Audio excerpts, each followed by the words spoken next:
소방서의 정막을 찢는 비명소리. 그날 밤은 유난히 어둡고 축축했다. 빗줄기는 유리창을 거세게 때렸고 천둥소리는 불길한 징조처럼 멀리서부터 울려 퍼졌다. 서울 변두리에 위치한 작은 소방서. 강북소방서 우팀의 막내 소방관 이지훈은 당직실에서 서류를 정리하고 있었다. 그의 눈은 피로에 절어 있었지만 희미한 등불 아래 반짝이는 눈빛은 어딘가 깊은 사연을 간직한 듯했다. 지훈은 지난 3년간 이 소방서에서 묵묵히 제 역할을 해왔다. 그는 말이 없고 조용했지만 누구보다 성실했고 위험한 현장에서는 가장 먼저 몸을 던지는 용감한 소방관이었다. 동료들은 그를 돌부처라 불렀다. 감정을 잘 드러내지 않아서 붙여진 별명이었다. 그의 무미건조한 삶에 균열이 가기 시작한 것은 다름 아닌 한 마리의 떠돌이 개 때문이었다. 빗소리에 묻혀 희미하게 들려오던 낑낑거리는 소리. 처음에는 바람 소리인 줄 알았지만 소리는 점점 더 또렷해지고 절박해졌다. 지훈은 잠시 펜을 내려놓고 창밖을 내다봤다. 칠흑 같은 어둠 속에서 아무것도 보이지 않았다. 그러나 소리는 분명히 소방서 현관 앞에서 들려왔다. 그는 무심코 현관문을 열었다. 그 순간 거센 비바람을 뚫고 한 마리의 개가 그의 발치로 쓰러졌다. 개는 온몸이 진흙투성이의 터른 물에 흠뻑 젖어 있었고 떨리는 몸에서는 미약한 열기가 느껴졌다. 하지만 지훈의 시선을 사로잡은 것은 개의 입에 위태롭게 물려있던 그것이었다. 붉은 피가 흥건하게 묻은 낡은 어린이용 운동화 한 짝. 그것은 너무나도 작았고 그 위에 묻은 핏자국은 어둠 속에서도 섬뜩하게 번뜩였다. 지훈의 심장이 순간 쿵 하고 떨어졌다. 그는 직감했다. 이 개는 단순한 떠돌이가 아니다. 무언가 끔찍한 사건과 연결되어 있을지도 모른다. 그는 망설임 없이 개를 안아들었다. 개의 몸은 생각보다 가벼웠지만 떨림은 멈추지 않았다. 그는 개를 임시 처치실로 데려갔다. 녀석은 의식이 희미한 와중에도 운동화를 놓지 않으려 안간힘을 썼다. 지훈은 조심스럽게 운동화를 받아들었다. 피냄새가 비릿하게 코를 찔렀다. 운동화는 분명히 어린아이의 것이었다. 그리고 피는 너무나 선명하고 생생했다. 이봐 지훈아, 무슨 일이야? 그렇게 소란스러워. 당직 반장인 김도영 소방이가 잠에서 깨어나 찌푸린 얼굴로 다가왔다. 도영은 베테랑 소방관으로 지훈과는 달리 부팀성 좋고 유머러스한 성격이었다. 하지만 현장에서는 누구보다 냉철하고 정확했다. 지훈은 말없이 운동화를 내밀었다. 도영의 눈이 운동화에 꽂혔다. 그의 얼굴에서 장난기는 사라지고 싸늘한 긴장감이 감돌았다. 이게 뭐야? 지훈아 피잖아. 도영의 목소리가 낮게 깔렸다. 그는 곧장 무정의를 들었다. 상황실, 강북 2팀 김도영이다. 긴급 사항 발생. 유기견이 피 묻은 어린이 운동화를 물고 소방서로 들어왔다. 현장 보존 필요. 즉시 경찰과 협조 요청 바란다. 상황실에서는 곧장 비상 상황을 인지하고 분주하게 움직이기 시작했다. 지훈은 차분하게 개를 살폈다. 녀석은 수의학과 출신인 그가 예전에 익혀두었던 응급처치법으로도 쉽사리 안정을 찾지 못했다. 개의 눈빛은 불안정하게 흔들렸고 작은 몸은 계속해서 경련했다. 마치 무언가를 애타게 알리려는 듯했다. 지훈아, 혹시 개한테서 다른 단서는 없어? 예를 들어 목줄이나. 도영이 물었다. 지훈은 개의 젖은 털을 조심스럽게 헤쳐봤다. 그리고 개의 목덜미에서 닳고 다른 가죽 목줄을 발견했다. 목줄에는 작은 금속 펜던트가 달려 있었다. 빗물에 씻겨 희미해졌지만 펜던트에는 루비라는 이름과 함께 전화번호가 새겨져 있었다. 루비. 지우는 나지막이 이름을 불렀다. 걔는 그 소리에 반응하듯 미약하게 꼬리를 흔들었다. 살아날 가망이 있을까? 그는 개의 상태를 면밀히 살폈다. 개의 입안은 찢어져 피가 고여 있었다. 녀석이 얼마나 먼 길을 달려왔을지, 얼마나 필사적으로 이 운동화를 지켜왔을지 상상하기 힘들었다. 얼마 지나지 않아 경찰차가 소방서 앞에 멈춰 섰다. 강력계 형사들이 황급히 건물 안으로 들어섰다. 선두에는 강렬한 눈빛을 가진 중년의 형사, 박태수 팀장이 서 있었다. 그는 날카로운 시선으로 지훈과 도영, 그리고 바닥에 놓인 운동화를 번갈아 응시했다. 김도영 소방위님 맞으십니까? 강력계 박태수입니다. 상황 보고 부탁드립니다. 도영은 침착하게 상황을 설명했다. 지훈은 여전히 개의 곁을 지키고 있었다. 박태수 팀장은 운동화를 집어들었다. 그의 얼굴에는 오랜 세월 범죄 현장을 누벼온 형사의 숙련된 표정이 스쳐 지나갔다. 그는 장갑을 끼고 운동화를 자세히 살폈다. 어린이 용기군요. 그리고 이 피 상당히 양이 많습니다. 실혈 가능성도 배제할 수 없습니다. 그의 말은 지훈의 심장을 더욱 무겁게 만들었다. 그는 루비의 눈을 바라봤다. 루비의 눈에는 두려움과 함께 알 수 없는 간절함이 담겨 있었다. 루비는 지훈에게 무언가를 말하고 싶어 하는 듯했다. 박태수 팀장은 곧바로 주변 수색을 지시했다. 소방서 주변의 빗물 하수구와 쓰레기통, 그리고 인근 공원과 주택가까지. 동시에 루비의 목줄에 적힌 전화번호를 조회하기 시작했다.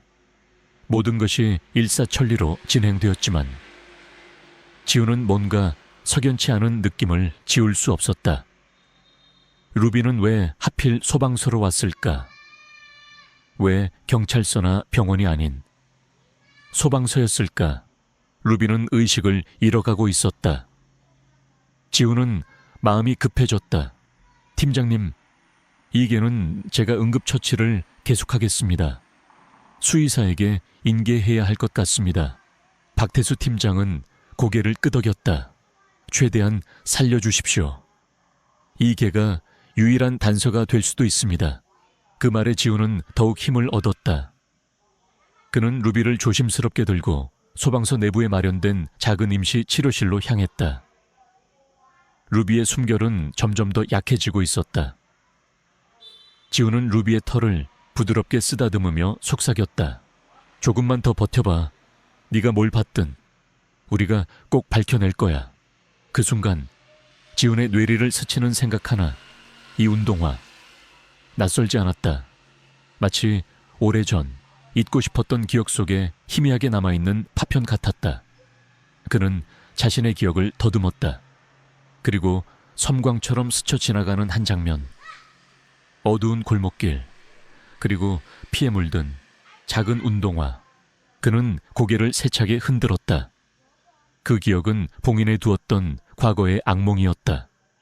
다시는 떠올리고 싶지 않은 지독한 고통의 순간, 하지만 루비가 가져온 이 운동화가 그 잊고 싶었던 기억을 잔인하게 되살리고 있었다. 박태수 팀장은 조회 결과를 보고받았다. 루비의 목줄에 적힌 전화번호는 송파구에 사는 한 여성의 것으로 확인되었다. 이름은 이수진, 30대 중반의 직장인. 그녀는 지난밤부터 딸 김민서 양이 실종되었다고 신고한 상태였다. 실종된 김민서 양은 유법살. 바로 이 운동화의 주인일 가능성이 높았다. 상황은 급박하게 돌아갔다. 루비는 마지막 힘을 짜내듯 몸을 떨었다. 지훈은 루비에게 수액을 놓으며 천을 유지시키려 노력했다. 루비의 눈빛은 점차 흐려졌지만 여전히 지훈을 향해 있었다. 마치 마지막 메시지를 전하려는 듯. 그때 소방서 안으로 한 여인이 울면서 뛰어들어왔다. 그녀의 얼굴은 초췌했고 눈은 퉁퉁 부어 있었다. 그녀는 루비의 목줄에 적힌 전화번호의 주인, 이수진이었다. 루비나이 루비. 수진은 루비를 보자마자 주저앉아 통곡했다. 그녀의 눈물이 루비의 젖은 털 위로 떨어졌다.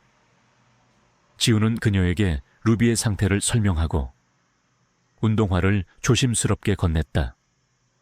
수진은 운동화를 보자마자 비명을 질렀다. 민서, 우리 민서 운동화야. 세상에, 우리 민서, 어떻게. 그녀의 비명은 소방서 전체를 울렸다. 박태수 팀장은 수진에게 민서의 실종 경위를 자세히 물었다. 수진은 흐느끼면서 전날 밤의 일을 설명했다. 민서는 잠시 집 앞 놀이터에 나갔다가 사라졌다. 루비는 항상 민서의 곁을 지키는 그림자 같은 존재였다. 민서가 사라진 후 루비도 온데간데 없었다고 했다. 루비는 민서를 절대 혼자 두지 않아요. 루비가 이 운동화를 가져왔다면 분명히 민서에게 무슨 일이 생겼다는 거예요. 수진은 루비를 끌어안고 흐느꼈다. 지우는 루비를 바라봤다. 루비의 작은 몸은 여전히 경련했지만 그 눈빛은 이제 오직 수진을 향하고 있었다. 루비는 민서의 유일한 목격자이자 어쩌면 유일한 희망이었다. 갑자기 루비의 몸이 크게 한 번 떨렸다. 그리고 루비는 마지막 힘을 짜내듯 고개를 들어 지훈의 손을 핥았다. 지훈은 루비의 눈에서 순간적으로 빛나는 지혜와 고통을 읽었다. 루비는 인간의 언어로 말할 수 없었지만 그 눈빛은 분명히 무언가를 말하고 있었다. 민서를 찾아달라고, 자신을 죽음으로 몰아넣은 그 끔찍한 진실을 밝혀달라고. 루비는 마지막 숨을 길게 내쉬었다. 그 순간 루비의 눈은 마침내 평화를 찾은 듯 감겼다. 지우는 루비의 차가워지는 몸을 느꼈다. 그의 심장이 아파왔다.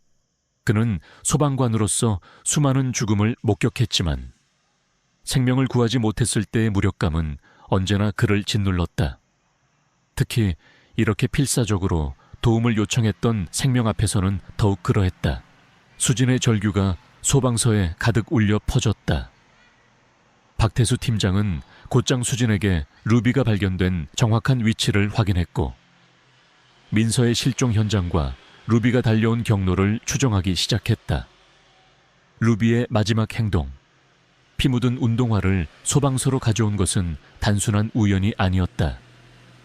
그것은 명백한 구조 요청이자 숨겨진 진실을 알리려는 필사적인 몸부림이었다. 지우는 루비의 작은 몸을 감싸 안았다. 차가워진 털 아래로 여전히 미약하게 뛰는 심장이 느껴지는 듯했다. 아니, 그것은 아마도 그의 심장이었을 것이다. 루비는 죽었지만 루비가 남긴 단서와 침묵의 외침은 지훈의 가슴 속에서 격렬하게 울려 퍼졌다. 그는 무언가에 이끌리듯 루비가 쓰러졌던 소방서 현관 앞 바닥을 살폈다. 빗물에 씻겨 거의 사라졌지만 희미하게 남아있는 핏자국이 있었다. 그것은 루비의 피가 아니었다. 운동화에서 떨어져 나온 또 다른 피였다. 그리고 그 핏자국은 소방서 현관에서부터 멀리 떨어진 곳, 어둠 속으로 이어져 있었다.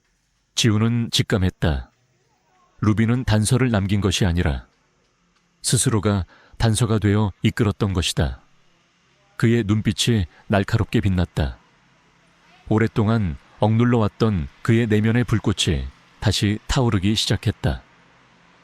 민서의 행방, 그리고 루비가 그토록 지키려 했던 진실, 그것은 단순한 실종 사건이 아니었다. 그 뒤에는 분명히 어둡고 추악한 비밀이 숨어 있을 것이었다. 그는 그 진실을 파헤치기로 결심했다. 루비의 마지막 외침에 응답하듯 루비의 죽음은 소방서 전체를 무거운 침묵으로 덮었다. 이수진은 오열하며 루비의 시신을 붙들고 있었고 박태수 팀장은 무정의를 든 채 연신 지시를 내리고 있었다. 지우는 싸늘해진 루비의 몸을 물끄러미 바라봤다. 루비의 마지막 눈빛. 그 속에 담겨있던 절박함이 그의 뇌리에서 떠나지 않았다. 그는 루비가 마지막으로 핥았던 자신의 손등을 어루만졌다. 핏자국이 희미하게 남아있었다. 이 피는 운동화의 피와 섞여 루비가 가져온 미스터리를 더욱 증폭시켰다. 박태수 팀장이 지훈에게 다가왔다. 그의 표정은 심각했다. 이지훈 소방관님, 루비의 목줄에 적힌 전화번호 주인인 이수진 씨 진술로는 민서양은 어제 오후 유깁시경 집 앞 놀이터에서 사라졌다고 합니다. 루비는 항상 민서양과 함께 있었고요. 루비가 민서양의 운동화를 물고 이 먼 소방서까지 왔다는 건 그만큼 절박한 상황이었다는 거죠. 단순한 유괴나 실종으로 보기엔 석연치 않은 점이 많습니다. 지우는 고개를 끄덕였다. 루비는 죽기 직전까지 제게 무언가를 알리려 했습니다. 마치 저를 이끌려는 듯이요. 이끌다니요. 박태수 팀장의 눈썹이 살짝 움직였다. 루비가 쓰러졌던 현관 앞 빗물에 희미하게 다른 핏자국이 있었습니다. 루비의 피가 아닌 운동화에서 떨어진 듯한 피였죠. 그 핏자국이 소방서 현관에서부터 외부로 이어져 있었습니다. 지훈의 말에 박태수 팀장의 얼굴이 굳어졌다. 그는 즉시 현장 보존을 지시하고 과학수사팀을 불렀다. 빗물에 씻겨나갔겠지만 혹시 모를 단서가 남아있을지 모른다는 생각에서였다. 이지훈 소방관님이 보신 그 핏자국 정확히 어디로 이어졌습니까?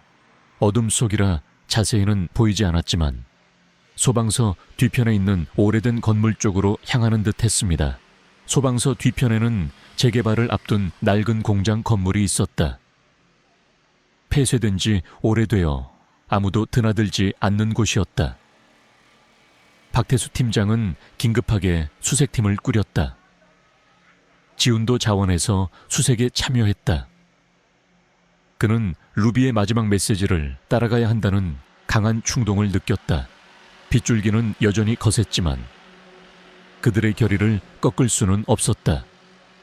후레쉬 불빛에 의지해 소방서 뒤편의 낡은 공장 건물로 향했다.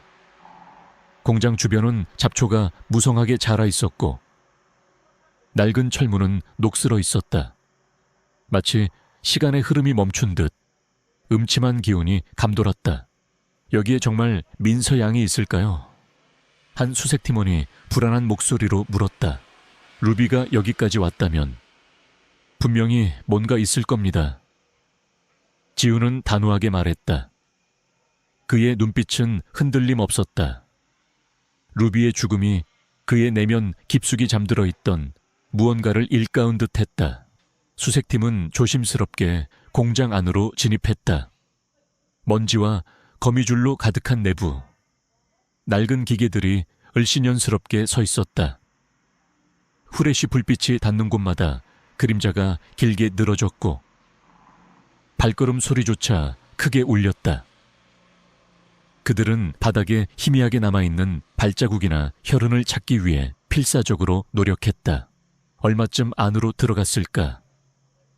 지훈의 후레쉬 불빛이 공장 한 구석에 있는 낡은 철제 캐비닛에 닿았다. 캐비닛 문은 살짝 열려 있었고 그 틈으로 붉은색 천 조각이 보였다. 지훈은 조심스럽게 다가가 캐비닛 문을 열었다. 캐비닛 안에는 낡은 인형과 함께 작은 노트 한 권이 놓여 있었다. 그리고 그 옆에는 또 다른 핏자국이 선명하게 남아 있었다. 노트는 오래되어 보였지만 겉표지에는 손으로 삐뚤빼뚤하게 쓴 글씨가 보였다. 민서의 비밀 노트. 지훈의 심장이 다시 한번 쿵 하고 내려앉았다. 민서의 것이 틀림없었다. 그는 노트를 조심스럽게 펼쳤다. 안에는 어린아이의 글씨로 그림과 함께 일기가 쓰여 있었다. 오늘 나는 루비랑 같이 새로운 친구를 만났어. 아저씨는 친절하게 웃어줬어. 아저씨는 나에게 맛있는 과자를 줬어. 아저씨가 루비 목줄에 예쁜 펜던트도 달아줬어.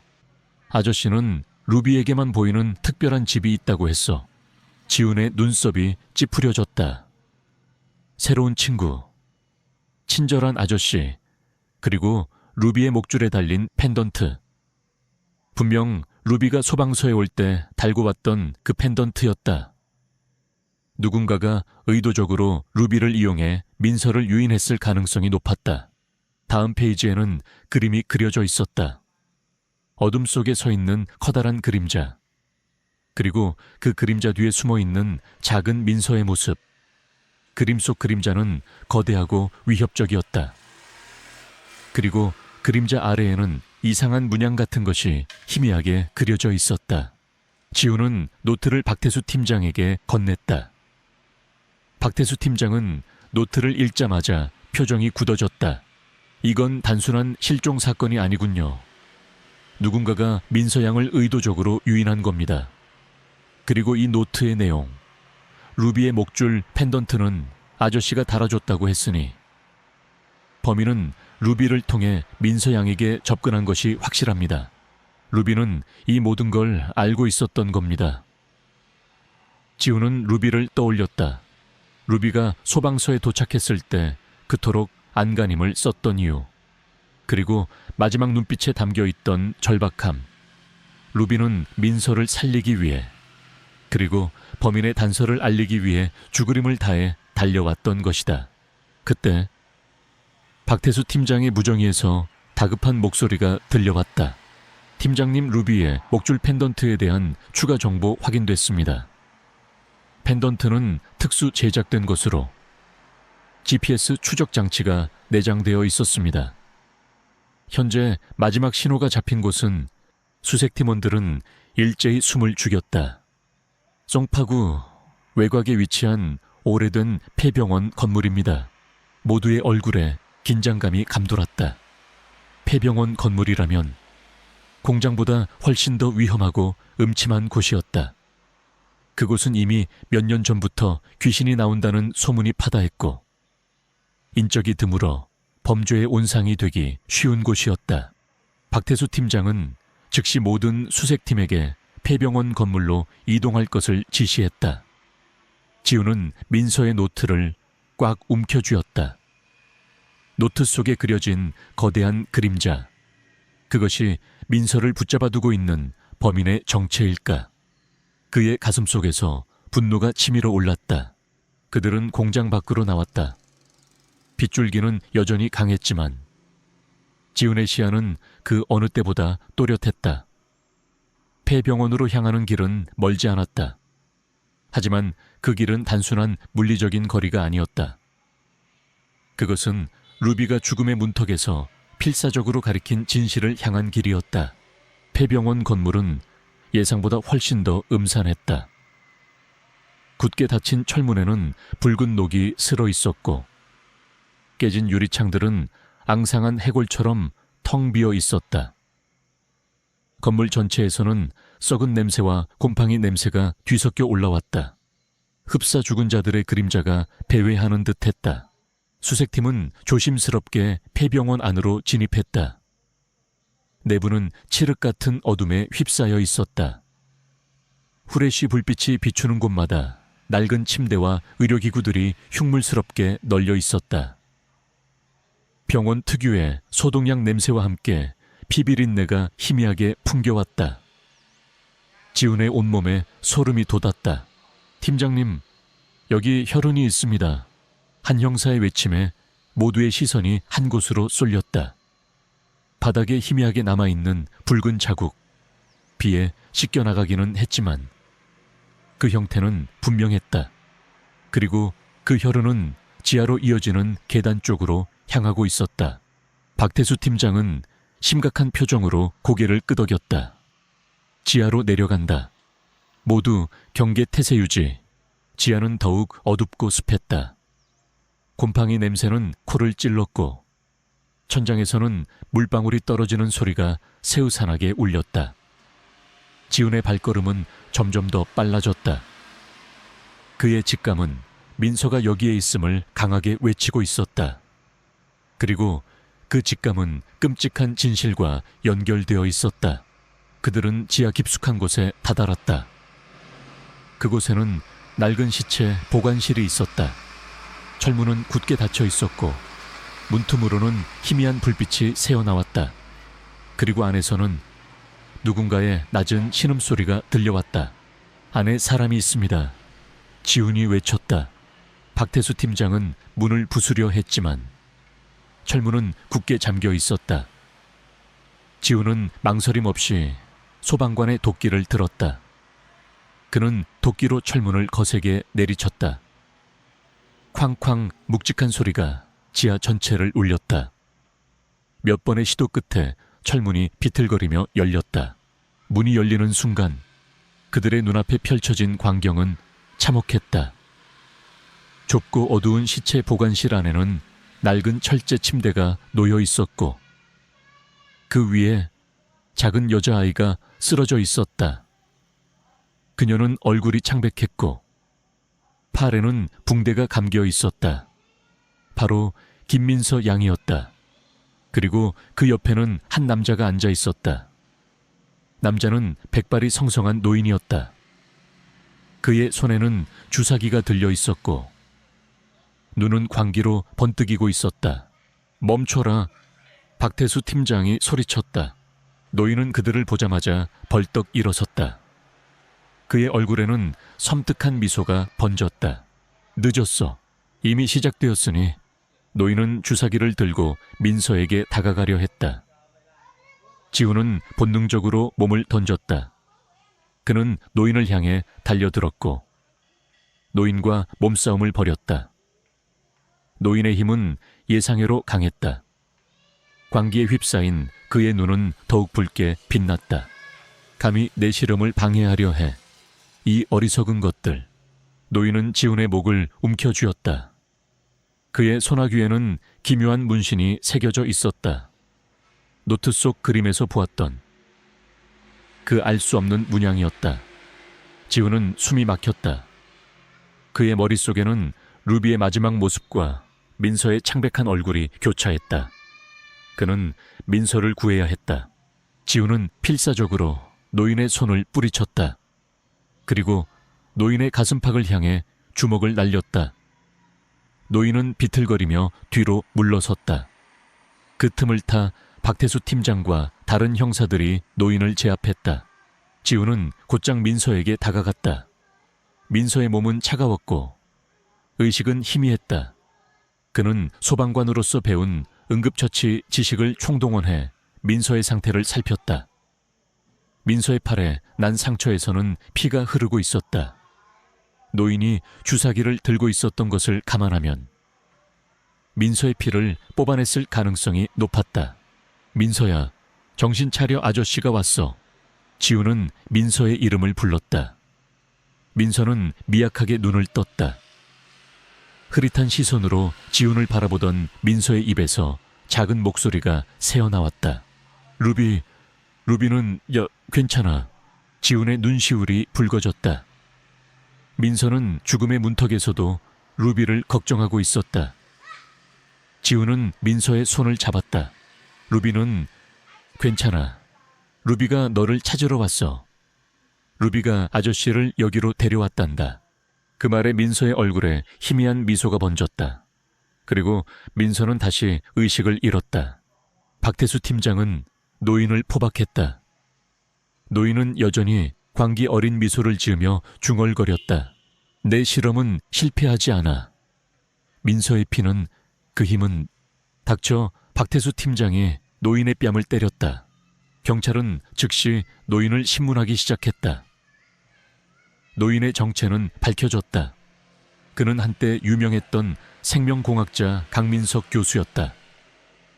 그는 인간의 수명을 연장하고 초능력을 개발하기 위한 불법적인 실험을 해왔다고 자백했다. 민서의 순수한 피에서 특별한 에너지를 발견하고 루비를 이용해 민서를 유인한 것이었다. 루비의 목줄에 달린 GPS 펜던트는 루비가 자신에게 길들여졌음을 보여주는 도구였던 셈이다. 지훈은 민서를 안고 폐병원 밖으로 나왔다. 빗줄기는 잦아들고 멀리서 희미하게 동이 트고 있었다. 구급차가 대기하고 있었고 이수진이 민서를 보자마자 달려와 아이를 끌어안았다. 모녀의 재회는 눈물로 가득했다. 이수진은 지훈에게 연신 고개를 숙이며 감사 인사를 전했다. 정말 감사합니다. 정말 감사합니다. 소방관님 아니었으면 우리 민서. 지훈은 말없이 고개를 끄덕였다. 그의 시선은 민서의 운동화를 향했다. 핏자국은 여전히 선명했다. 루비가 가져온 그 운동화가 모든 것의 시작이었다.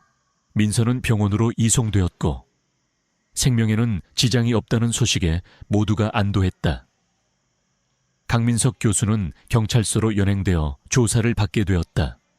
하지만 지훈의 마음은 여전히 무거웠다. 그는 루비의 희생을 잊을 수 없었다. 루비는 자신을 죽음으로 몰아넣으면서까지 민서를 구하려 했던 것이다.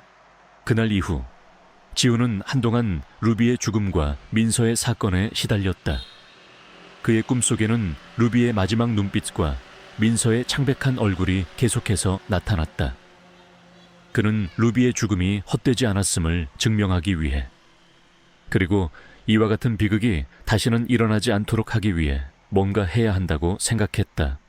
그는 강민석 교수의 사건을 추적하기 시작했다. 언론에서는 강민석 교수의 엽기적인 인체 실험에 대한 보도가 연일 쏟아져 나왔다. 그리고 놀랍게도 강민석 교수의 뒤에는 거대한 그림자가 숨어 있었다. 그에게 자금을 지원하고 그의 실험을 묵인해왔던 배후 세력이 존재했던 것이다. 그것은 단순히 한 미치광이 과학자의 광기가 아니었다. 그 뒤에는 탐욕과 권력을 좇는 거대한 조직의 음모가 도사리고 있었다. 지훈은 루비의 희생이 불러온 이 거대한 파장을 감당해야 한다는 것을 깨달았다. 루비는 그에게 단순히 한 아이를 구하는 것 이상의 임무를 남기고 떠난 것이다. 그 임무는 바로 어둠 속에 숨겨진 진실을 밝히고 그 배후 세력을 세상에 드러내는 것이었다. 하지만 그는 평범한 소방관이었다. 과연 그가 거대한 조직과 맞서 싸울 수 있을까? 그의 내면은 혼란스러웠지만 루비의 마지막 눈빛은 그에게 용기를 불어넣었다. 강민석 교수의 체포는 빙산의 일각에 불과했다. 그의 뒤에 숨겨진 거대한 배후 세력이 있다는 언론 보도는 지훈의 가슴을 더욱 뜨겁게 달구었다. 루비의 희생이 불러온 파장은 민서의 구조로 끝날 일이 아니었다. 지훈은 자신이 이 사건의 진실을 파헤쳐야 한다는 강한 소명의식을 느꼈다. 하지만 그는 일개 소방관일 뿐이었다. 어떻게 거대한 조직과 맞설 수 있을까? 그는 매일 밤 루비가 죽기 직전까지 자신을 이끌었던 그 순간을 되새겼다. 그리고 민서의 노트에 그려진 거대한 그림자, 강민석 교수의 팔에 새겨져 있던 기이한 문신을 떠올렸다. 그 문양은 단순한 그림이 아니었다. 어딘가 익숙한 듯하면서도 동시에 알 수 없는 불안감을 안겨주었다. 지훈은 그 문양이 가진 의미를 알아내야 한다고 생각했다. 며칠 후 박태수 팀장이 지훈을 찾아왔다. 그의 얼굴에는 피곤함이 역력했지만 눈빛은 여전히 날카로웠다. 이지훈 소방관님, 강민석 교수는 입을 굳게 다물고 있습니다. 배후 세력에 대해서는 일절 함구하고 있어요. 우리가 확보한 증거는 강민석 교수의 불법 실험실과 민서 양의 피 샘플, 그리고 루비의 목줄에 달린 GPS 펜던트가 전부입니다. 하지만 루비의 목줄 펜던트는 일반적인 GPS가 아니더군요. 특수 제작된 암호화 시스템이 적용되어 있었습니다. 이를 해독하는 데 시간이 좀 걸릴 겁니다. 박태수 팀장의 말에 지훈은 한숨을 쉬었다. 거대한 조직의 꼬리를 잡는 일은 생각보다 쉽지 않을 터였다. 팀장님, 강민석 교수의 팔에 새겨진 문신 보셨습니까? 민서의 노트에도 비슷한 문양이 그려져 있었습니다. 지훈의 말에 박태수 팀장의 눈이 커졌다. 문신이요. 제가 체포할 때는 미처 확인하지 못했습니다. 자세히 보셨습니까? 네. 기묘한 문양이었습니다. 마치 오래된 상징 같았습니다. 박태수 팀장은 고개를 끄덕였다. 그렇다면 그 문신이 배후 세력을 밝힐 중요한 단서가 될 수도 있겠군요. 수사팀에 확인해 보도록 하겠습니다. 지우는 루비의 목줄 펜던트에 내장된 암호화 시스템이라는 말에 무언가 떠오르는 것이 있었다. 그는 잠시 망설이다 입을 열었다. 팀장님, 사실 제가 예전에 생명공학 관련 연구실에서 잠시 일했던 적이 있습니다. 정확히는 수의학 연구실이었죠. 그때 특수장비와 관련된 암호화 기술에 대해 얼핏 들은 적이 있습니다. 일반적인 기술은 아니었습니다. 박태수 팀장의 눈이 호기심으로 빛났다. 그렇습니까? 어떤 기술이었습니까? 혹시 도움을 주실 수 있겠습니까? 당시 연구실에서 블랙오팔이라는 프로젝트가 진행 중이었습니다. 희귀한 동물들의 유전자를 분석하고 그들의 능력을 인간에게 이식하는 연구였죠. 그 과정에서 특수 제작된 추적 장치와 암호화 기술이 사용되었고 그 기술은 외부에서는 거의 알려지지 않은 최고 수준의 기술이었습니다. 지훈의 목소리에는 어딘가 모를 어두운 기운이 감돌았다. 그의 과거가 현재의 사건과 묘하게 얽혀 들어가는 듯했다. 블랙오팔 프로젝트라.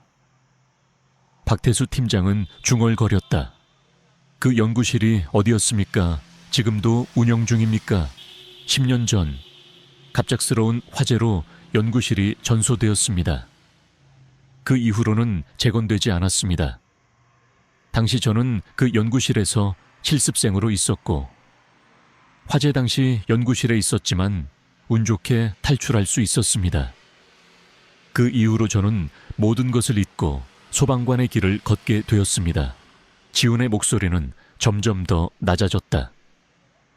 그의 얼굴에는 어두운 그림자가 드리워졌다. 그는 그날의 기억을 애써 잊고 살아왔다. 불길 속에서 사라져간 동료들, 그리고 알 수 없는 비밀들. 그날의 화재는 단순한 사고가 아니었다. 그것은 그의 삶을 송두리째 바꾼 끔찍한 비극이었다. 그리고 루비가 가져온 피 묻은 운동화가 그 잊고 싶었던 과거의 문을 다시 열어젖힌 것이었다. 화재라. 박태수 팀장은 의심스러운 눈빛으로 지훈을 바라봤다. 그 화재의 원인은 무엇이었습니까? 혹시 이 사건과 관련이 있을까요? 정확한 원인은 밝혀지지 않았습니다. 당시 연구실에는 극비리에 진행되던 프로젝트들이 많았고 내부 고발자가 있었던 것으로 알고 있습니다. 그리고 제가 당시 목격했던 것은 불길 속에서 누군가가 다급하게 무언가를 숨기려 했던 모습이었습니다. 그리고 그 사람의 팔에도 강민석 교수의 것과 비슷한 문신이 있었습니다. 지훈의 고백에 박태수 팀장은 충격을 받았다. 단순한 실종 사건인 줄 알았던 것이 10년 전 미궁에 빠졌던 화재 사건, 그리고 거대한 배후 세력과 얽혀있는 거대한 음모로 변모하는 순간이었다. 그 문신의 모양이 확실합니까? 박태수 팀장이 다급하게 물었다. 네, 당시 제가 공황 상태였지만 선명하게 기억합니다. 뱀이 또아리를 튼 듯한 형상에 눈에는 붉은 보석이 박혀 있는 문양이었습니다. 뱀의 눈동자에서 불꽃이 타오르는 듯한. 지훈은 그 문신을 떠올리자마자 온몸에 소름이 돋았다. 그것은 단순한 문신이 아니라 어떤 상징적인 의미를 담고 있는 것 같았다. 박태수 팀장은 즉시 강민석 교수의 팔에 있는 문신을 확인해 줄 것을 수사팀에 요청했다. 그리고 그 문신의 의미와 블랙오팔 프로젝트에 대한 정보를 수집하기 시작했다. 지훈은 퇴근 후 자신이 예전에 일했던 수의학 연구실의 자료를 찾아보기 시작했다. 하지만 모든 것이 사라진 후였다. 인터넷에서도 블랙오팔 프로젝트에 대한 정보는 찾을 수 없었다.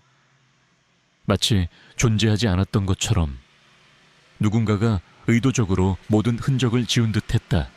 그는 답답함에 한숨을 쉬었다. 그때 문득 그의 눈에 들어온 것이 있었다. 10년 전 화재 현장에서 자신이 주었던 낡은 일기장.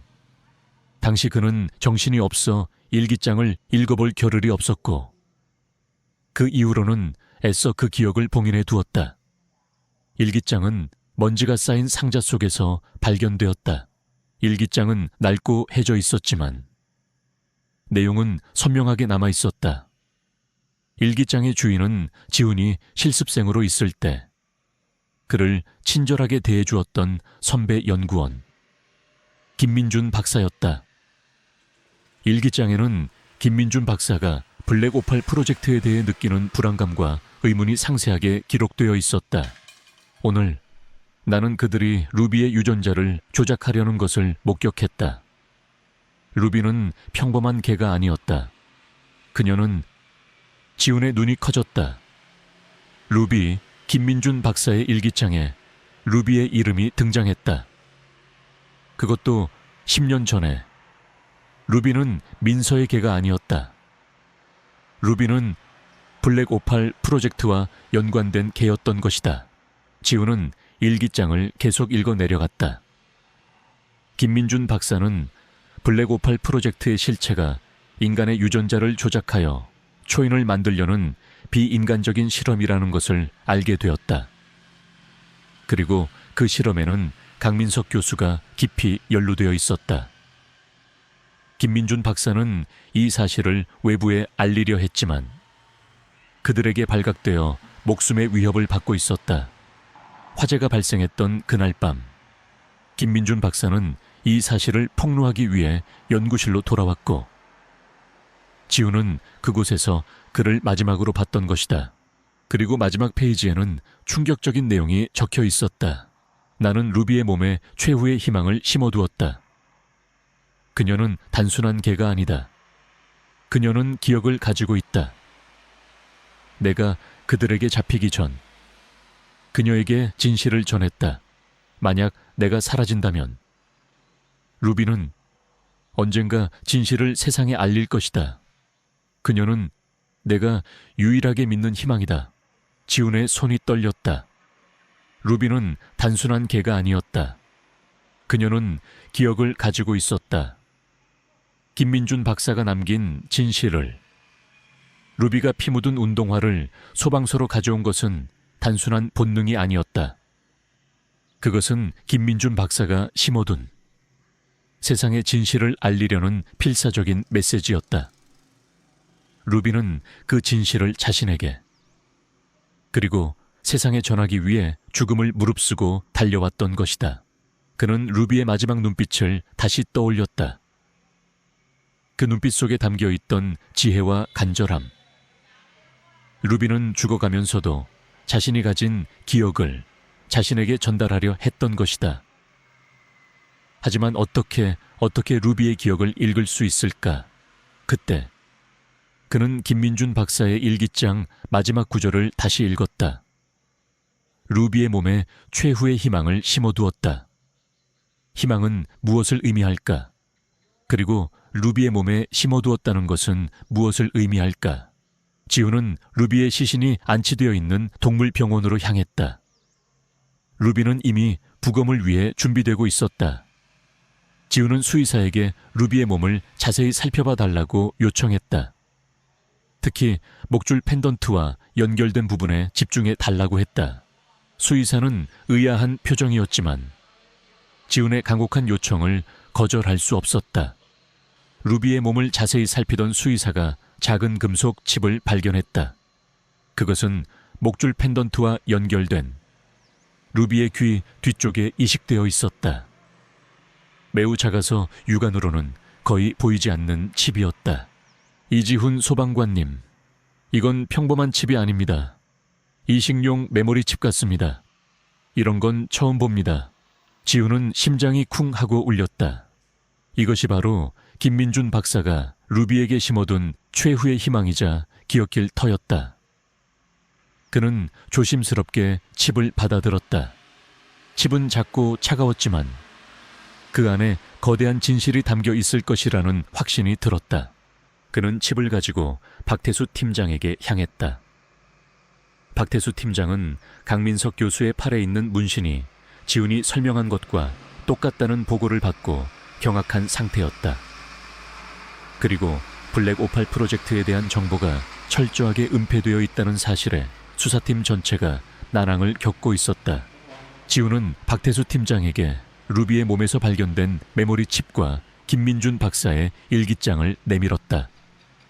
박태수 팀장은 일기장의 내용을 읽자마자 얼굴이 굳어졌다. 블랙58 프로젝트, 인간 초인 실험, 그리고 루비가 기억을 가지고 있다고요. 그는 믿을 수 없다는 표정이었다.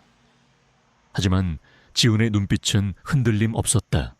이 칩이 안에 김민준 박사가 남긴 진실이 담겨 있을 겁니다. 강민석 교수와 배후 세력에 대한 모든 정보가요. 박태수 팀장은 칩을 받아들었다. 그는 곧장 국립과학수사연구원에 칩을 분석해 줄 것을 요청했다. 그리고 김민준 박사의 화재 사건을 재조사하기 시작했다. 10년 전의 미스터리한 화재, 그리고 강민석 교수의 연루, 모든 퍼즐 조각들이 서서히 맞춰지고 있었다. 그 순간 지훈의 뇌리를 스치는 또 다른 기억의 파편. 10년 전 화재 당시 그는 불길 속에서 김민준 박사가 누군가에게 끌려가는 모습을 봤다. 그리고 그 누군가의 팔에도 뱀 문신이 있었다. 김민준 박사는 죽은 것이 아니었다. 그는 살아있었고 어딘가에 감금되어 있을 가능성이 높았다. 지훈은 다시 한번 루비의 이름을 불렀다. 루비는 자신에게 잊혀졌던 과거의 조각들을 연결시켜 주었다. 그는 루비의 죽음이 결코 헛되지 않았음을 증명해야 했다. 그에게는 이제 강력한 증거와 함께 루비의 마지막 메시지를 완수해야 할 이유가 생겼다. 진실을 밝히고 김민준 박사를 구하고 그리고 이 모든 비극을 초래한 거대한 배후 세력을 무너뜨리는 것. 그것이 이제 지훈의 유일한 목표가 되었다. 그의 삶에 새로운 불꽃이 타오르기 시작했다. 국립과학수사연구원에서는 루비에게서 발견된 메모리 칩 분석에 착수했다. 칩은 고도의 암호화 기술로 보호되어 있었고 그 안에 담긴 정보의 양은 예상보다 방대했다. 박태수 팀장은 이 사건이 단순한 유괴나 불법 실험을 넘어선 거대한 조직형 범죄와 연루되어 있음을 직감했다. 그는 10년 전 김민준 박사가 연루되었던 화재 사건을 재조사하기 위해 팀을 꾸렸다. 당시 사건은 단순한 실화로 종결되었지만 지훈의 진술과 김민준 박사의 일기장은 그 배후에 어두운 음모가 숨겨져 있음을 시사하고 있었다. 지훈은 소방관으로서의 일상으로 돌아왔지만 그의 마음은 이미 진실을 향한 열정으로 불타오르고 있었다. 그는 매일 밤 김민준 박사의 일기장을 다시 읽으며 루비의 마지막 눈빛을 떠올렸다. 루비가 자신에게 전하려 했던 메시지, 그리고 김민준 박사가 남긴 희망. 이 모든 것이 그에게 새로운 의미를 부여했다. 그는 더 이상 과거의 그림자에 갇혀 있을 수 없었다. 며칠 후 국과수에서 반가운 소식이 들려왔다. 메모리 칩 해독에 성공했다는 것이었다.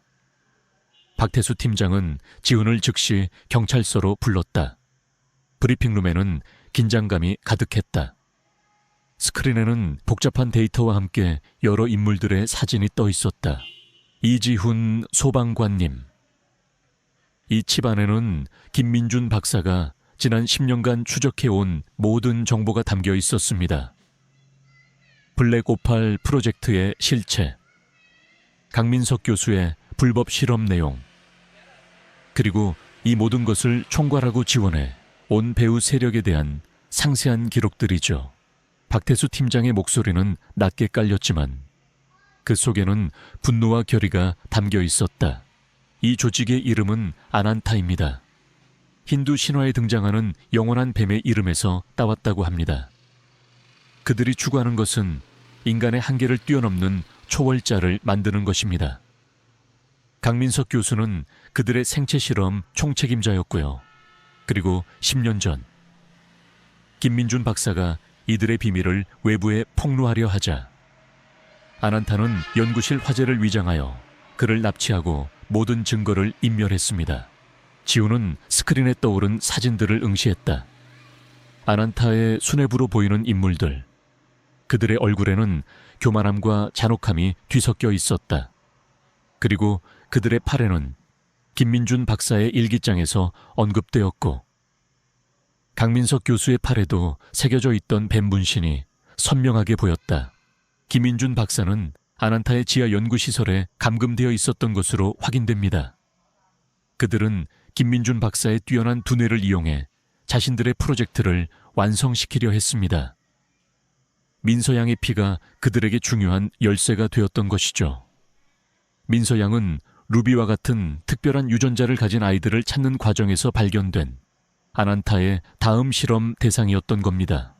지우는 루비와 민서의 비극적인 연결고리에 전율했다. 루비는 자신과 같은 운명에 처할 민서를 구하기 위해 목숨을 바쳤던 것이다.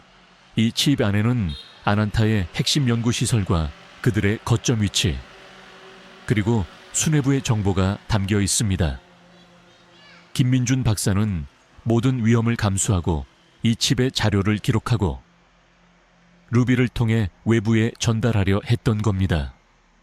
루비는 김민준 박사에게 훈련받아 이 칩을 전달하는 임무를 수행하도록 길러진 개였습니다. 박태수 팀장의 설명에 지훈의 눈시울이 뜨거워졌다. 루비의 헌신적인 노력이 이제야 빛을 발하는 순간이었다. 하지만 동시에 그의 마음 한구석에는 무거운 질문이 떠올랐다. 그럼 김민준 박사님은 아직 살아계실까? 김민준 박사님의 생사는 아직 확인되지 않았습니다. 하지만 칩에 기록된 마지막 데이터에 따르면 박사님은 아난타의 봉어지인 검은숲 지하 연구시설에 감금되어 계신 것으로 추정됩니다. 검은숲, 그곳은 서울 외곽의 깊은 산속에 위치한 인적이 드문 곳이었다. 소문으로는 오래된 사냥터였으나 지금은 아무도 가지 않는 폐쇄된 지역이었다. 아난타가 자신들의 비밀스러운 실험을 진행하기에 완벽한 장소였다. 박태수 팀장은 전술 지도를 펼쳤다. 우리는 이 정보를 바탕으로 아난타의 봉오지를 급습할 계획입니다. 하지만 이들은 단순한 범죄 조직이 아닙니다. 막강한 자금력과 함께 자체적인 무장 세력을 보유하고 있을 가능성이 높습니다. 무엇보다 그들은 자신들의 비밀이 밝혀지는 것을 필사적으로 막으려 할 겁니다. 매우 위험한 작전이 될 겁니다. 지우는 잠시 침묵했다. 그는 소방관이었다. 화재 현장에서는 누구보다 용감했지만 무장 세력과 맞서는 일은 그의 영역이 아니었다. 하지만 김민준 박사의 일기장, 루비의 희생, 그리고 민서의 고통이 그의 마음을 움직였다. 저도 작전에 참여하겠습니다. 지훈의 단호한 목소리에 박태수 팀장은 놀란 표정으로 그를 바라봤다. 이지훈 소방관님, 이건 경찰 특공대가 투입될 위험한 작전입니다. 소방관님이 나설 일이 아닙니다. 아닙니다. 제가 이 사건의 시작을 받고 루비의 마지막 메시지를 들었습니다. 그리고 김민준 박사님은 제게 은인이자 스승 같은 분이셨습니다. 그분을 구하고 이 모든 비극을 끝내야 합니다. 게다가 저는 소방관으로서 화재 현장 구조에 익숙하고 지하시설에 대한 지식도 있습니다. 아마 작전에 도움이 될 겁니다. 지훈의 눈빛은 흔들림 없었다. 그의 결의에 박태수 팀장은 마침내 고개를 끄덕였다. 그는 지훈의 눈에서 단순한 용기 이상의 것을 봤다. 그것은 정의를 향한 불굴의 의지이자 과거의 아픔을 딛고 일어서려는 강인함이었다. 좋습니다. 이지훈 소방관님. 하지만 제 지시에 따라야 합니다. 목숨을 걸어야 하는 상황이 올 수도 있습니다. 알겠습니다. 며칠 후 아난타의 봉어지인 검은숲 급습 작전이 시작되었다. 밤하늘은 칠흑 같았고 숲은 음산한 정적에 휩싸여 있었다. 경찰 특공대와 박태수 팀이 신중하게 숲속으로 진입했다. 지우는 특공대원들 사이에서 긴장된 표정으로 주변을 살폈다. 그의 손에는 소방도끼 대신 권총이 들려 있었다. 어색했지만 그는 망설이지 않았다. 숲속 깊은 곳에 다다르자 거대한 지하 연구시설의 입구가 모습을 드러냈다. 낡은 철문은 위장막으로 가려져 있었고 주변에는 CCTV와 센서들이 설치되어 있었다. 특공대원들이 신속하게 감시망을 무력화시켰다. 진입 박태수 팀장의 지시에 따라 철문이 열렸다. 내부는 길고 어두운 통로로 이어져 있었다. 통로 양쪽에는 두꺼운 강철문들이 줄지어 늘어서 있었다. 특공대원들이 앞장서 조심스럽게 전진했다. 지우는 김민준 박사가 감금되어 있을 곳을 찾기 위해 주변을 예리하게 살폈다. 얼마쯤 들어갔을까? 그들 앞을 막아서는 무장한 경비병들이 나타났다. 그들은 검은 제복을 입고 있었고 팔에는 아난타의 뱀 문신이 새겨져 있었다. 침입자다 제거해. 경비병들이 총을 난사하기 시작했다. 작전은 순식간에 교전으로 번졌다. 총성이 지하 시설을 가득 채웠고 섬광탄이 터지는 소리가 귀를 찢을 듯 울렸다. 지우는 몸을 숨긴 채 특공대원들과 함께 방역했다. 그는 소방관으로서 익힌 민첩함과 위기 대처 능력을 발휘하며 총알이 빗발치는 상황에서도 침착하게 움직였다. 총격전이 계속되는 와중에 지훈의 눈에 익숙한 뒷모습이 들어왔다. 그 남자는 경비병들을 지휘하고 있었고 그의 팔에는 다른 경비병들보다 훨씬 크고 정교한 뱀 문신이 새겨져 있었다. 그는 10년 전 화재 현장에서 김민준 박사를 끌고 갔던 그 남자였다. 지훈의 심장이 격렬하게 뛰었다. 그는 범인의 심장부, 아난타의 핵심 인물과 마주한 것이다. 저자를 잡아 지훈이 외쳤다. 박태수 팀장도 그의 시선을 따라 남자를 발견했다. 남자는 지휘관처럼 보였다. 그들은 남자를 향해 집중 사격을 가했다. 남자는 재빨리 몸을 피하며 도주하려 했다. 놔두지마. 지훈은 소리치며 남자를 추격했다. 그는 총알이 빗발치는 상황에서도 망설임 없이 전진했다. 그의 눈에는 오직 복수심과 정의를 향한 열망만이 가득했다. 남자는 통로 끝에 있는 또 다른 강철문으로 도망쳤다. 지훈은 그를 뒤쫓아 문을 열었다. 문 안에는 거대한 원형 공간이 나타났다. 그곳은 아난타의 주 연구실이자 가장 중요한 실험이 진행되는 곳 같았다. 방 중앙에는 거대한 유리관들이 줄지어 서 있었고 그 안에는 알 수 없는 액체 속에 잠겨있는 생명체들이 희미하게 보였다. 그리고 한쪽 구석에는 낡은 의자에 묶여있는 한 남자가 있었다. 머리카락은 길게 자라 있었고 몸은 쇠약해 보였다. 하지만 지훈은 한눈에 그를 알아봤다. 김민준 박사님. 지훈의 목소리가 연구실에 울려 퍼졌다. 김민준 박사는 고개를 들어 지훈을 바라봤다. 그의 눈에는 놀라움과 함께 희미한 희망의 불꽃이 타올랐다. 그 순간 뒤따라온 남자가 지훈을 향해 총을 겨눴다. 감히 여기까지 기어들어오다니 내 놈을 죽이고 모든 것을 끝내주마. 남자의 얼굴은 증오심으로 일그러져 있었다. 지훈은 재빨리 몸을 피했다. 총알이 그의 귀 옆을 스쳐 지나갔다. 김민준 박사가 납치된 이유, 그리고 루비가 희생된 이유, 이 모든 것의 근원이 이 남자였다. 지훈은 총 대신 소방도끼를 뽑아 들었다. 그는 소방관이었다. 총은 어색했지만 도끼는 그의 분신과도 같았다. 도끼날이 섬뜩하게 번뜩였다. 그는 남자를 향해 돌진했다. 지훈이 소방도끼를 뽑아들자 남자의 얼굴에는 경멸과 비웃음이 떠올랐다. 고작 소방도끼 따위로 날 상대하겠다고 어리석은 놈. 남자는 총을 난사하기 시작했다. 지우는 도끼를 휘두르며 총알을 피했다. 그의 움직임은 예상보다 민첩하고 정확했다. 소방관으로서 수많은 위기 상황에서 갈고 닦은 본능적인 회피 능력과 체력이 빛을 발했다. 도끼날이 남자의 팔을 스치자 남자는 비명을 지르며 총을 떨어뜨렸다. 지우는 그 틈을 놓치지 않고 남자의 손목을 붙잡아 비틀었다. 남자는 고통에 신음하며 바닥에 무릎을 꿇었다.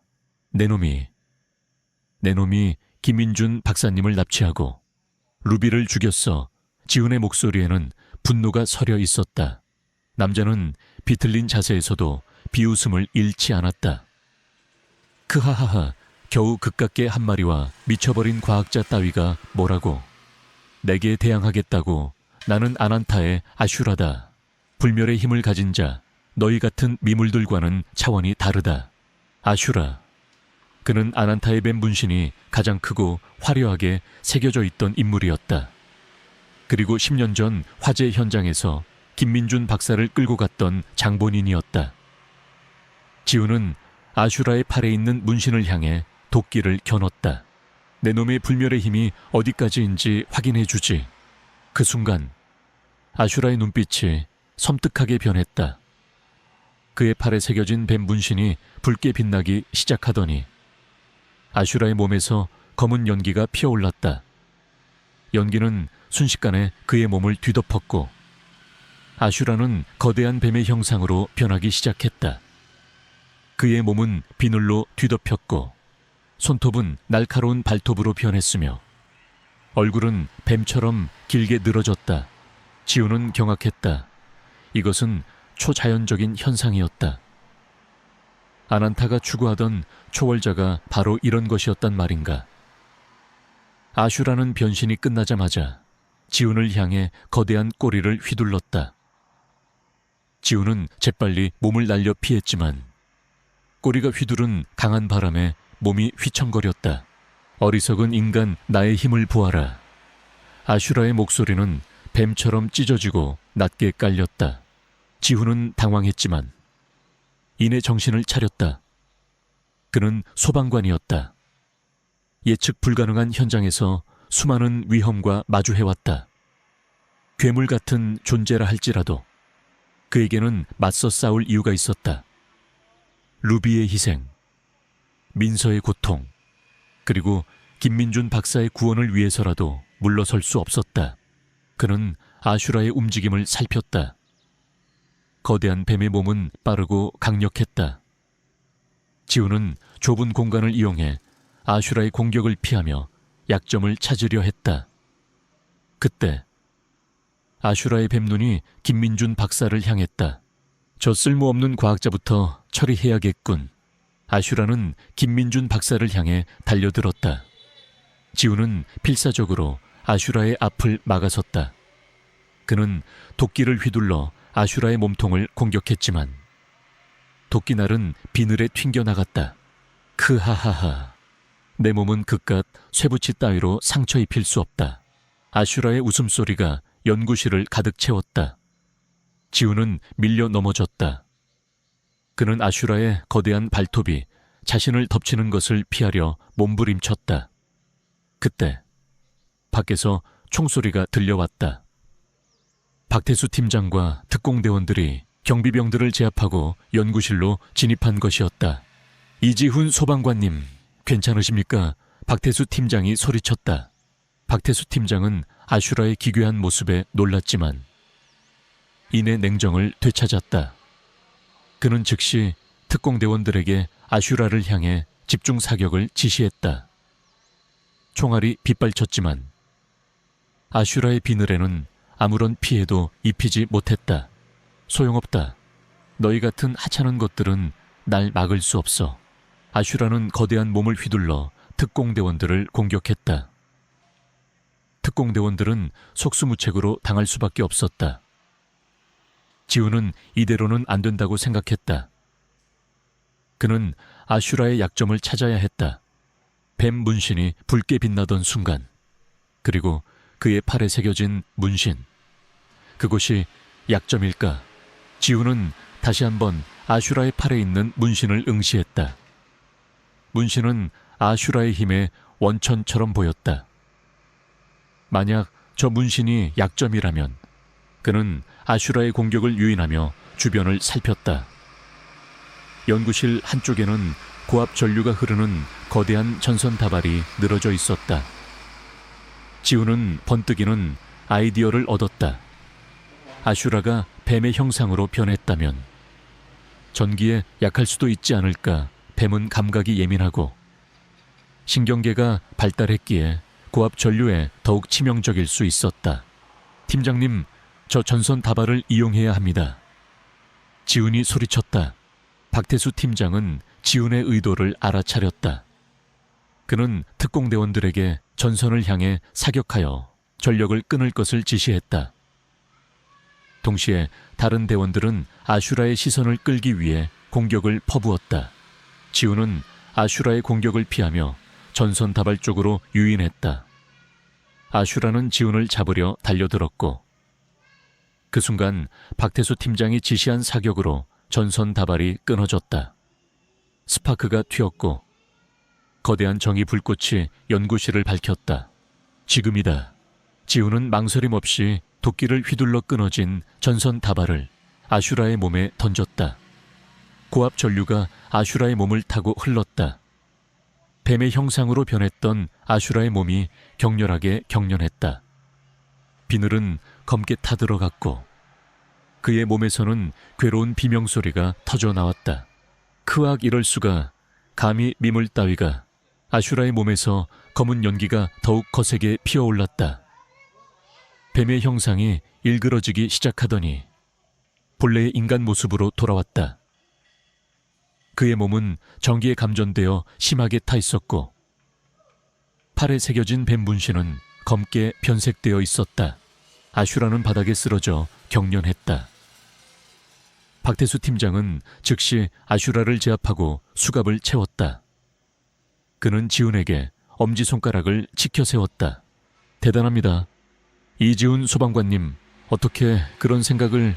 루비 덕분입니다. 지훈은 아슈라에게 다가갔다. 아슈라의 눈에는 더 이상 광기 대신 혼란과 두려움이 가득했다. 아난타는 인간의 영역을 넘어선 존재를 만들려 했지만 결국 그들 스스로가 가장 기본적인 자연의 법칙에 굴복하게 될 겁니다. 지훈은 쓰러져 있는 김민준 박사에게 다가갔다. 김민준 박사는 의식이 희미했지만 지훈을 보자마자 희미하게 미소 지었다. 루비는 해냈구나. 네, 박사님, 루비가 모든 것을 해냈습니다. 박사님의 메시지가 세상에 알려졌습니다. 김민준 박사의 눈에서 눈물이 흘러내렸다. 그의 얼굴에는 안도감과 함께 깊은 회한이 서려 있었다. 지훈은 김민준 박사를 부축해 일으켰다. 박태수 팀장은 지하 연구실 곳곳에 흩어져 있는 아난타의 실험 자료들을 압수하기 시작했다. 거대한 유리관 속에서 이상한 액체에 잠겨있던 생명체들은 아직 살아있었다. 특공대원들은 이들을 조심스럽게 외부로 옮기기 시작했다. 그때 갑자기 연구실 벽면에서 진동이 느껴졌다. 그리고 천장에서 돌들이 떨어지기 시작했다. 건물이 무너지고 있습니다. 빨리 탈출해야 합니다. 한 특공대원이 소리쳤다. 아슈라가 전기에 감전되면서 지하 연구시설의 전력 시스템에 이상이 생겼고 그것이 결국 건물 붕괴로 이어진 것이었다. 모든 것이 순식간에 혼란에 휩싸였다. 지훈은 김민준 박사를 부축하며 출구로 향했다. 박태수 팀장과 특공대원들도 서둘러 탈출했다. 하지만 출구로 향하는 통로가 무너져 내리기 시작했다. 지훈은 김민준 박사를 밀어내어 먼저 탈출시켰다. 박사님 먼저 가십시오. 제가 뒤따라 가겠습니다. 김민준 박사는 망설였지만 지훈의 단호한 눈빛에 결국 먼저 탈출했다. 지훈은 무너지는 통로를 바라봤다. 벽이 갈라지고 천장에서 거대한 돌덩이들이 떨어져 내렸다. 그는 소방관으로서 수많은 붕괴 현장을 겪었다. 그는 가장 안전한 길을 찾기 위해 노력했다. 하지만 시간이 없었다. 이지훈 소방관님, 어서 나오십시오. 박태수 팀장의 다급한 목소리가 들려왔다. 지훈은 한숨을 내쉬었다. 그에게는 탈출할 마지막 기회가 있었다. 하지만 그의 눈에 들어온 것은 무너지는 통로 한 구석에 간신히 매달려 있는 아난타의 핵심 데이터 서버였다. 이 서버 단에는 아난타의 모든 비밀이 담겨 있을 터였다. 이것을 놓친다면 그들의 뿌리를 뽑지 못할 수도 있었다. 그는 잠시 망설였다. 자신의 목숨과 인류를 위협하는 거대한 악의 진실 사이에서 루비의 마지막 희생이 그의 머릿속을 스쳐 지나갔다. 루비는 자신을 희생하면서까지 진실을 알리려 했다. 자신도 그래야 했다. 지훈은 망설임 없이 서버를 향해 달려갔다. 그는 도끼로 서버를 부수고 안에 있는 핵심 하드디스크를 꺼내 들었다. 그 순간 거대한 돌덩이가 그의 머리 위로 떨어져 내렸다. 이지훈 소방관님, 박태수 팀장의 절규가 울려 퍼졌다. 지훈은 하드디스크를 품에 안은 채 의식을 잃었다. 그의 몸은 무너지는 잔해 속에 파묻혔다. 무너진 지하 연구실 잔해 속에서 지훈은 의식을 잃었다. 거대한 돌덩이가 그의 몸을 덮쳤고 어둠이 그를 집어삼켰다. 박태수 팀장과 특공대원들은 무너지는 건물 앞에서 그의 이름을 애타게 불렀지만 더 이상 진입할 수 없었다. 절망적인 상황이었다. 하지만 지훈의 의식은 완전히 끊어진 것이 아니었다. 어둠 속에서 그는 희미한 빛을 보았다. 그리고 그 빛 속에서 루비가 나타났다. 루비는 여전히 진흙투성이에 피 묻은 운동화를 물고 있었다. 그녀의 눈빛은 슬픔과 함께 알 수 없는 강렬한 빛을 띠고 있었다. 루비는 지훈에게 다가와 그의 손을 핥았다. 따뜻하고 부드러운 감촉이었다. 루비! 지훈은 희미하게 그녀의 이름을 불렀다. 루비는 고개를 끄덕이더니 빛 속으로 사라졌다. 그리고 그 빛은 지훈의 가슴 속으로 스며들었다. 그 순간 지훈의 몸에서 알 수 없는 힘이 솟아나는 것을 느꼈다. 그의 의식은 더욱 또렷해졌고 고통도 희미해졌다. 그는 루비가 자신에게 무언가를 남기고 갔음을 직감했다. 그것은 단순한 환상이 아니었다. 루비의 마지막 희생이 그에게 새로운 생명과 힘을 불어넣은 것이었다. 지훈은 천천히 눈을 떴다. 몸은 여전히 무거웠지만 움직일 수 있었다. 그는 자신을 덮고 있던 잔해를 필사적으로 밀어냈다. 놀랍게도 그의 몸은 큰 부상 없이 움직였다. 루비가 자신에게 준 힘 덕분일까? 아니면 단순한 행운일까? 그는 알 수 없었지만 살아남았다는 사실에 감사했다. 그는 무너진 잔해 속에서 겨우 몸을 일으켰다. 주변은 온통 파괴되어 있었지만 한 손에 꽉 쥐고 있던 하드디스크는 무사했다.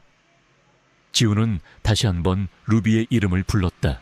그러나 대답은 없었다. 다만 그의 심장 속에서 루비의 따뜻한 온기가 느껴지는 듯했다. 그는 탈출구를 찾아 움직였다. 무너진 통로 사이를 겨우 비집고 나가는 것은 쉽지 않았다. 하지만 그의 몸은 놀랍도록 유연하게 움직였고 평소라면 움직일 수 없었을 잔해들을 밀어낼 수 있었다. 그의 감각은 더욱 예민해졌고 주변의 소리와 진동을 더욱 명확하게 느낄 수 있었다. 루비의 기억이 그의 몸에 스며든 것일까? 어둠 속에서 희미한 빛이 보였다. 가까스로 빛이 새어나오는 곳으로 향했다. 그곳은 지하 연구실의 다른 출구였다. 그는 밖으로 나왔다.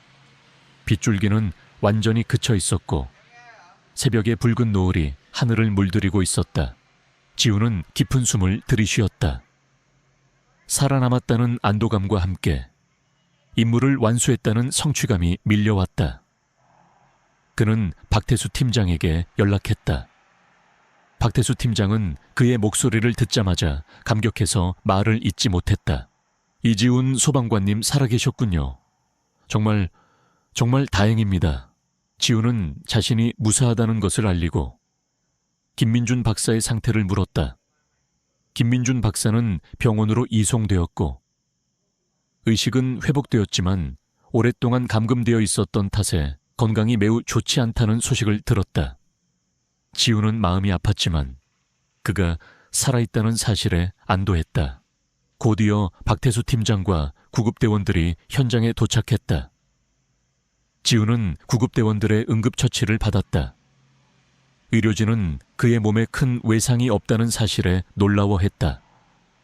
지훈은 아무 말 없이 하드디스크를 박태수 팀장에게 건넸다. 이 안에 아난타의 모든 비밀이 담겨 있습니다. 박태수 팀장은 하드디스크를 받아들고 고개를 끄덕였다. 그의 얼굴에는 결의와 함께 비장함이 서려 있었다. 아난타의 검은 숲 지하 연구실 붕괴 사건은 전 세계를 뒤흔들었다. 언론은 아난타의 엽기적인 인체 실험과 초인 프로젝트, 그리고 그들의 거대한 배후 세력에 대한 진실을 앞다투어 보도했다. 하드디스크에 담긴 정보는 아난타의 수뇌부 명단, 그들의 자금 흐름, 그리고 전 세계 곳곳에 퍼져 있는 비밀 연구시설의 위치까지 모두 밝혀냈다. 아슈라는 체포되어 신문을 받았지만 여전히 자신의 힘을 맹신하며 광기 어린 모습을 보였다. 하지만 증거는 명확했고 그의 범죄는 만천에 드러났다. 강민석 교수 역시 추가 조사를 통해 모든 범죄를 자백했다. 아난타의 수뇌부들은 전 세계 각국에서 체포되었고 그들의 불법 실험 시설은 모두 폐쇄되었다. 오랫동안 인류를 위협해왔던 거대한 악의 조직이 마침내 뿌리 뽑히는 순간이었다. 이 모든 것은 루비의 희생과 이지훈 소방관의 용기 있는 행동 덕분이었다. 사건이 마무리된 후 지훈은 김민준 박사가 입원해 있는 병원을 찾았다. 김민준 박사는 몰라보게 수척해져 있었지만 그의 눈빛은 맑고 총명했다. 지훈아, 네가 나를 살렸구나. 김민준 박사가 희미하게 미소 지었다. 박사님 덕분입니다. 루비와 박사님 덕분에 제가 이 모든 것을 해낼 수 있었습니다. 지훈은 눈시울이 붉어졌다. 김민준 박사는 지훈의 손을 잡았다. 루비는 정말 똑똑한 아이였어. 내가 그녀에게 모든 것을 가르쳤지. 인간의 언어를 이해하고 심지어 감정을 전달하는 방법까지. 그녀는 내가 만든 가장 위대한 걸작이었어. 그녀가 너에게 진실을 전달했을 때 나는 네가 반드시 이 모든 것을 해결할 것이라고 믿었어. 너는 10년 전부터 특별한 아이였으니까. 10년 전이란요. 지훈은 의아한 표정으로 물었다. 김민준 박사는 그의 눈을 지그시 바라봤다. 10년 전 연구실 화재 사건 말이다. 그때 너는 단순히 운이 좋아서 살아남은 게 아니었어. 아난타가 연구하던 인간의 잠재력을 가진 아이들 중 한 명이었지. 너는 엄청난 잠재력을 가지고 태어났지만 그 힘은 잠들어 있었어. 아난타는 그 힘을 깨우고 자신들의 도구로 사용하려 했지. 하지만 화재 현장에서 내가 너를 구해냈고 너의 기억 일부를 봉인했어. 네가 평범하게 살아가도록 하기 위해서였지. 지훈은 충격을 받았다. 자신이 평범한 사람이 아니었다는 사실, 그리고 그의 과거에 더 큰 비밀이 숨겨져 있었다는 사실에 머릿속이 복잡해졌다. 그럼 루비가 저에게 힘을 준 것인가요? 그래, 루비는 단순한 개가 아니었다. 그녀는 생체 공학적으로 만들어진 개였고 나와 교감할 수 있었어. 그녀는 네가 가진 잠재력을 깨울 수 있는 열쇠를 가지고 있었다. 루비가 너에게 피 묻은 운동화를 가져온 것은 단순한 메시지가 아니었어. 그녀는 너에게 기억을 전달하고 나 안에 잠들어 있던 힘을 일깨우려 했던 거야. 그녀는 마지막 순간 자신의 모든 것을 너에게 넘겨준 거야. 그래서 네가 무너진 건물 속에서도 살아남을 수 있었던 거고 아슈라와 맞설 수 있었던 거야. 지우는 루비의 마지막 눈빛을 다시 떠올렸다. 그녀가 자신에게 남긴 것은 단순한 단서가 아니었다. 그것은 루비의 생명과 그리고 그녀가 지닌 특별한 능력의 일부였던 것이다. 루비는 자신을 희생하여 지훈에게 새로운 삶과 사명을 부여했던 것이다. 김민준 박사는 지훈의 손을 잡고 눈물을 흘렸다. 미안하다. 지훈아, 너에게 이런 짐을 지게 해서. 하지만 너만이 이 모든 것을 해결할 수 있는 유일한 존재였어. 아닙니다. 박사님, 제가 이 모든 것을 해결할 수 있었던 것은 루비 덕분입니다. 루비는 제게 생명의 은인이자 스승 같은 존재입니다. 지우는 이제 자신의 삶이 완전히 바뀌었음을 깨달았다. 그는 더 이상 평범한 소방관이 아니었다.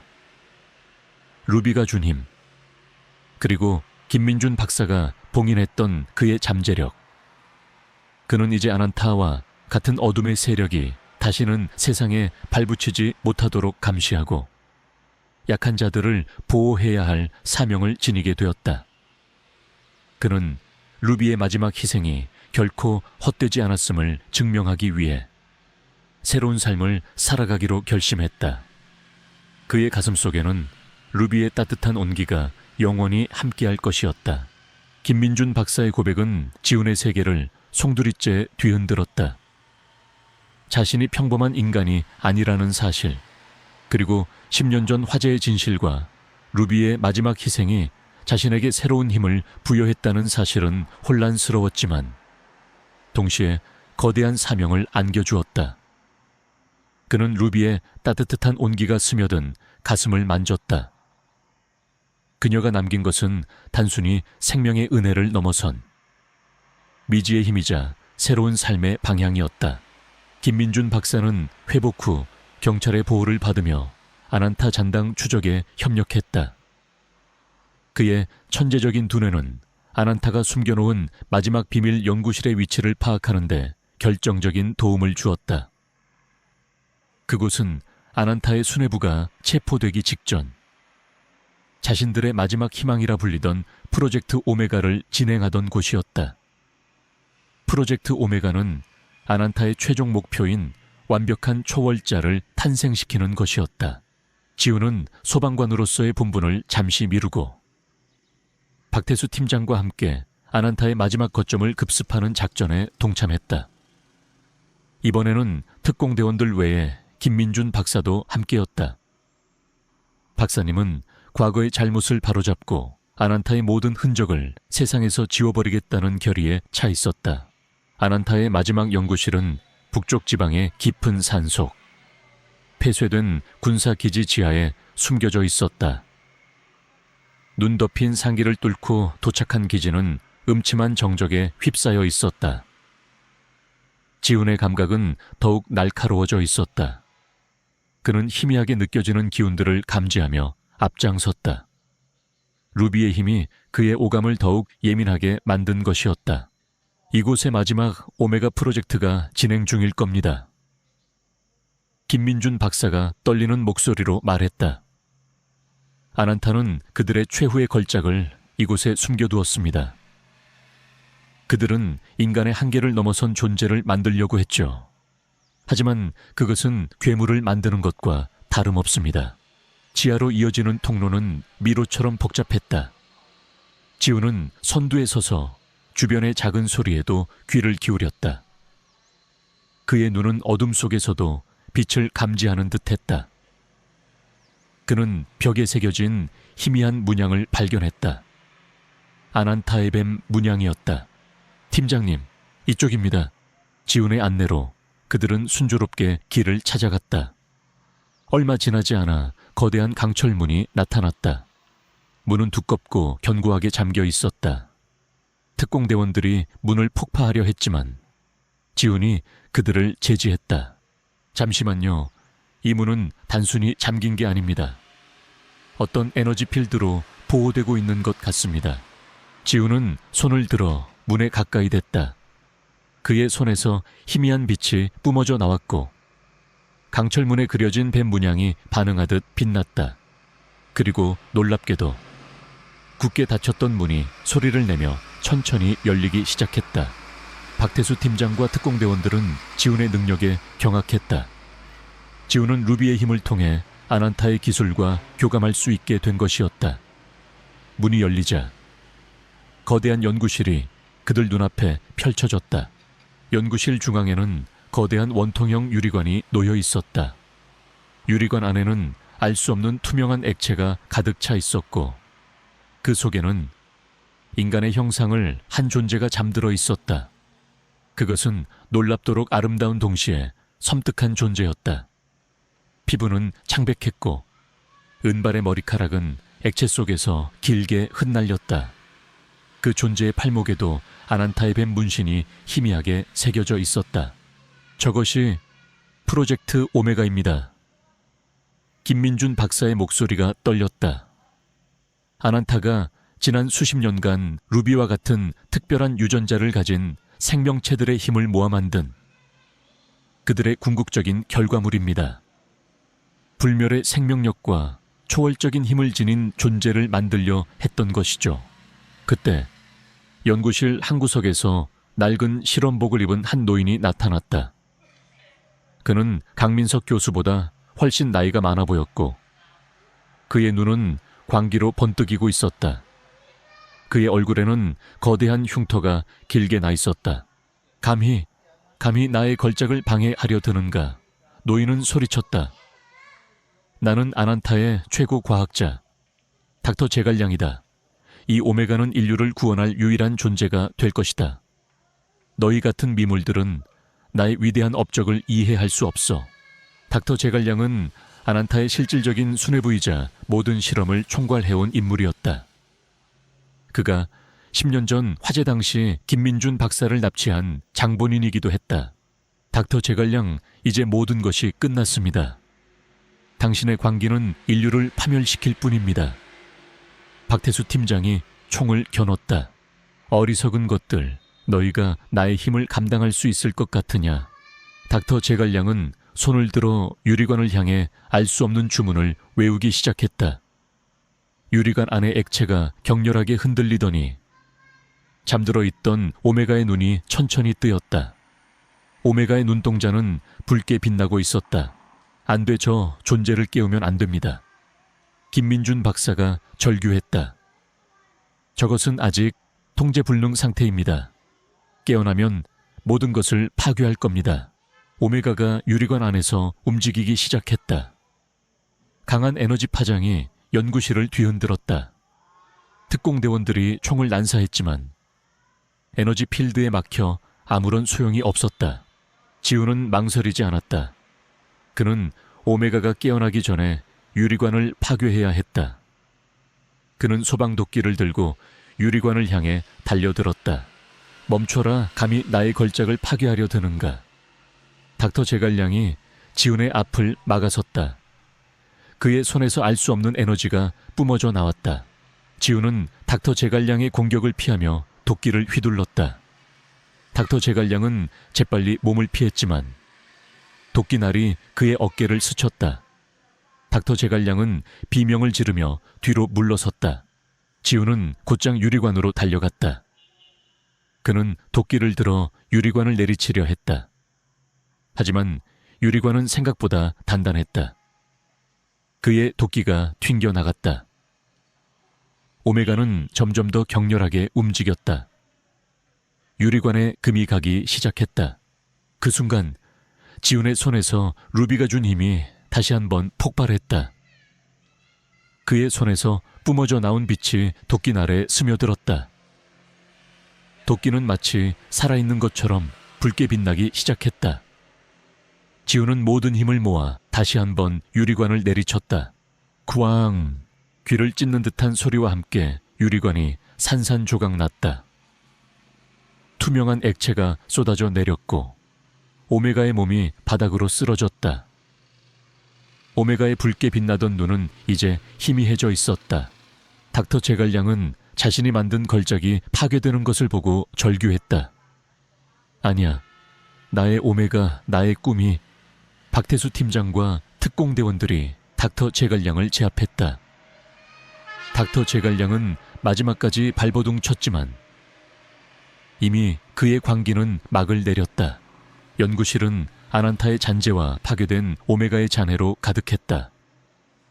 김민준 박사는 오메가의 쓰러진 몸을 바라보며 깊은 한숨을 쉬었다. 결국 이런 비극으로 끝나는군요. 루비가 아니었다면 이 세상은 정말 큰 위기에 처했을 겁니다. 지우는 오메가의 몸을 물끄러미 바라봤다. 아름다웠지만 동시에 비극적인 존재였다. 아난타의 탐욕이 빚어낸 결과물이었다. 모든 것이 마무리되고 지우는 소방서로 돌아왔다. 그의 삶은 더 이상 이전과 같지 않았다. 그는 루비의 힘을 지닌 평범하지만 평범하지 않은 소방관이 되었다. 그는 소방관으로서의 본분을 다하면서도 세상의 어둠 속에서 숨겨진 진실을 찾아내고 약한 자들을 보호하는 새로운 사명을 수행하기로 결심했다. 그는 조용히 루비의 사진을 꺼내 들었다. 사진 속 루비는 환하게 웃고 있었다. 피 묻은 운동화를 물고 소방서로 달려왔던 그날 밤의 루비가 아니었다. 평화롭고 행복한 루비였다. 루비, 네가 준 힘 결코 헛되이 쓰지 않을게. 네가 남긴 모든 메시지 내가 세상에 알리고 네가 지키려 했던 모든 것을 내가 지킬게. 지우는 루비의 사진을 가슴에 품었다. 그의 눈빛은 흔들림 없었다. 그의 가슴 속에는 루비의 따뜻한 온기가 영원히 함께할 것이었다. 그는 이제 단순한 소방관이 아니었다. 루비가 선택한 정의를 수호하는 어둠 속의 수호자였다. 그의 새로운 삶은 이제 막 시작되었다. 그는 루비의 마지막 희생이 불러온 기적을 안고 어둠을 밝히는 한 줄기 빛이 될 것이었다.